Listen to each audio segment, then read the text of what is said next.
최근 말레이시아에서 거세게 불고 있는 한국 열풍이 비단 중국뿐만 아니라 일본 정부에게도 난처한 상황을 안겨주고 있습니다. 이는 기존의 필리핀과 태국을 비롯해 베트남과 인도네시아도 모자라 말레이시아 정부 또한 마찬가지로 한국과의 국방협력을 통해 말레이시아를 한국 방산기업들의 전초기지로 탈바꿈시키려는 모습을 보이면서 결국 지난 수십 년 동안 동남아시아 시장을 석권하기 위해 고군분투를 펼쳐왔던 일본 기업들이 급격한 쇠락의 길로 내몰리고 있기 때문입니다. 이와 관련해 지난 3월 7일 일본의 유력 경제 매체인 니케이 아시아는 한국과 다각적인 경제동맹을 맺고 나선 말레이시아 정부가 이제는 인도네시아마저 제치고 한국의 최대 군사동맹국으로 자리매김하려 한다며 매우 거센 분통을 터뜨렸습니다. 먼저 이 매체는 당장 지난 2월 말에 벌어진 상황만 놓고 보더라도 이러한 현실을 극명하게 대변해준다고 보도했습니다. 한국항공우주산업은 지난달 말에 말레이시아가 FA-50 전투기 18대를 40억 8천만 링깃에 구매하기로 했다고 전했다. 말레이시아는 국내 총생산 기준으로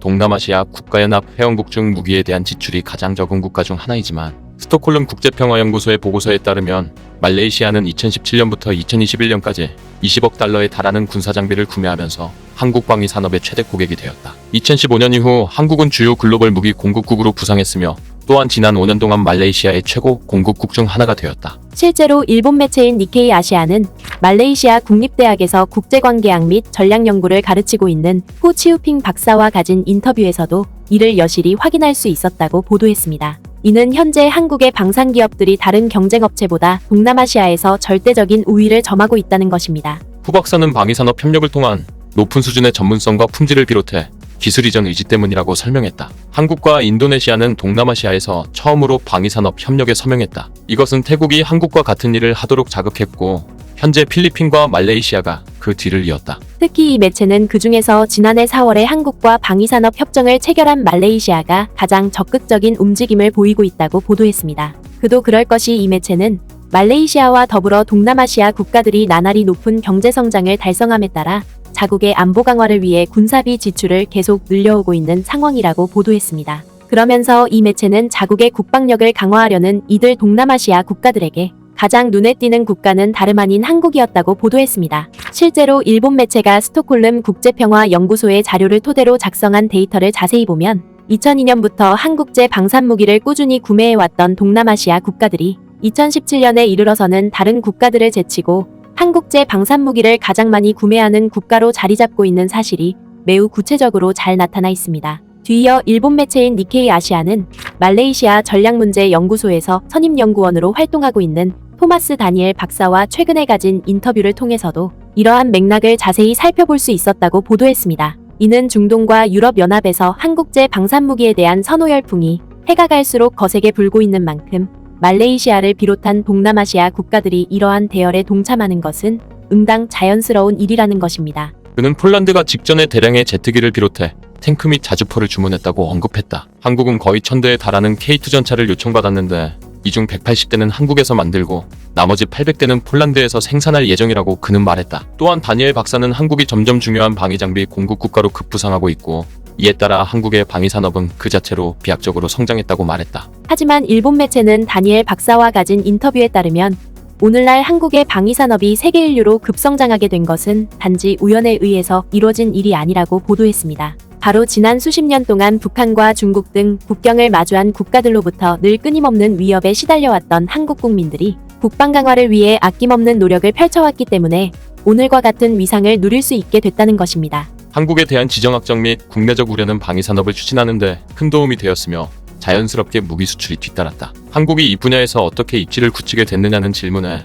다니엘 박사는 한국이 첨단 제조 능력뿐만 아니라 다른 나라들과 합작 투자를 형성해왔기 때문이라고 언급했다. 다니엘 박사는 한국이 미국과 영국 그리고 독일과 프랑스와 비교했을 때 상당히 매력적인 가격대로 방위 제품을 제조할 수 있다고 말했다. 그는 서방이 판매하는 전투기를 보더라도 그것들은 매우 비싸기 때문에 말레이시아를 비롯해 인도네시아와 필리핀 같은 국가들은 그것을 주목하지 않는다고 지적했다. 실제로 일본 매체가 공개한 말레이시아의 무기 도입 현황 자료를 자세히 보면 2017년 이전까지 독일과 러시아로부터 방산무기를 대규모로 들여왔던 말레이시아 정부가 2017년 이후로 한국제 방산무기를 대폭 늘려왔다는 사실이 매우 적나라하게 나타나 있습니다. 그리고 여기서 흥미로운 것은 앞서 말레이시아 전략문제연구소의 선임 연구원인 다니엘 박사가 지적했던 것처럼 기존의 말레이시아를 상대로 무기 수출을 꾸준히 늘려왔던 프랑스와 독일 기업들이 한국 기업들의 급신장으로 인해 말레이시아 시장에서 급격히 움츠러드는 상황이 전개되고 있다는 점입니다. 뿐만 아니라 일본 매체는 말레이시아에 뒤이어 필리핀과 인도네시아를 비롯해 다른 동남아시아 국가들 또한 마찬가지로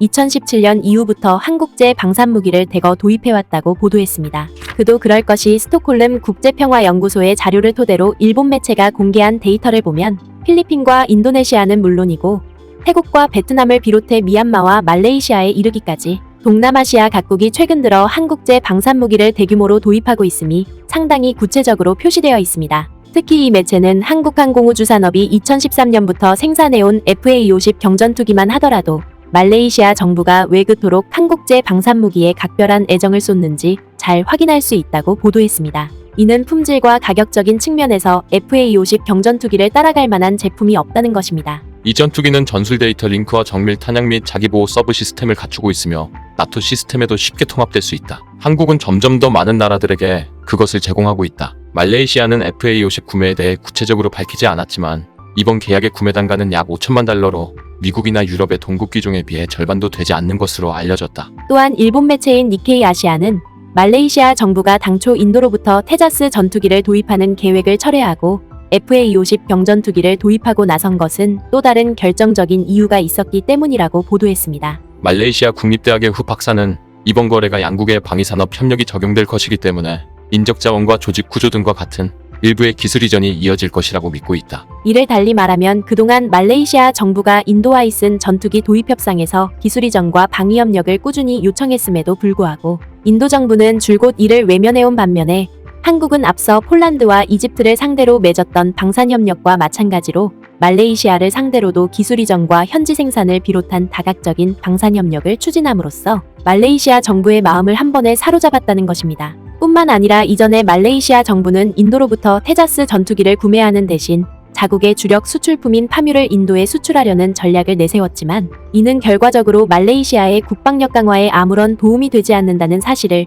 말레이시아 사회가 금세 알아차렸다는 것입니다. 이스마일 사브리 전 총리 시절 말레이시아 행정부는 경제 무역을 우선시했다. 당시 정부는 인도에 테자스 전투기를 구입함으로써 파뮤 상품을 수출하는 물물교환 무역 시스템을 고려하고 있었다. 하지만 다니엘 박사는 현재 아나르 이브라임 정부는 말레이시아 공군의 말에 귀를 기울임으로써 통상적인 국익과 무역 및 방위 산업을 위해서였다는 그 변명이 이번에는 통하지 않았다며 매우 반갑고 놀라운 일이라고 말했다. 그러면서 이 매체는 과거 말레이시아 정부가 이러한 잘못된 무역 관계를 통해 자국의 국방력을 제대로 키우지 못했던 만큼 한국과 맺은 다각적인 국방협력은 앞으로 말레이시아군의 전략 강화에 큰 도움이 될 것이라고 전망했습니다. 심지어 이 매체는 말레이시아 정부가 한국과 맺은 이 같은 국방협력을 통해 한국제 방산무기를 대거 도입하는 것뿐만 아니라 그동안 동남아시아 국가들 중에서 한국제 무기 도입에 가장 앞장서왔던 필리핀과 인도네시아를 밀어내고 동남아시아 최대의 한국 무기 도입 국가로 탈바꿈하려는 모습까지 보이고 있다며